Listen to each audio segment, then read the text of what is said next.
1872 թվականի դեկտեմբերի 4-ին Ատլանտյան օվկիանոսի մեջտեղում հայտնաբերվեց Mary Celeste նավը։ Այն սլանում էր լիքը առագաստներով, բայց տախտակամածին ոչ մի հոգի չկար։ Երբ նավաստիները բարձրացան նավ, նրանք սարսափեցին տեսածից։ Նավը կատարյալ վիճակում էր։ Սեղանին դրված էր տաք սնունդը, թանկարժեք իրեժն ու ոսկին անձեռնմխելի էին, իսկ անձնակազմի օրագրերը տեղում։ Բայց 10 մարդ, նավապետը, նրա կինը, 2-ամյա դուստրը եւ 7 նավաստի ուղղակի անհետացել էին։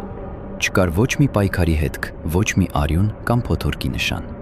Ինչը կարող էր ստիպել փորձառու նավաստիներին հապճեպ լքել ապահով նավը եւ նետվել բաց օվկիանոս։ Տեսությունները շատ են, ծովային հրեշներից մինչև թունավոր գազեր կամ զանգվածային հոգեկան խանգարում, բայց փաստը մնում է փաստ, նրանցից ոչ մեկին այլևս երբեք չեն տեսել։ Mary Celeste-ը մնում է որպես օվկիանոսի ամենամութ հանելուկը։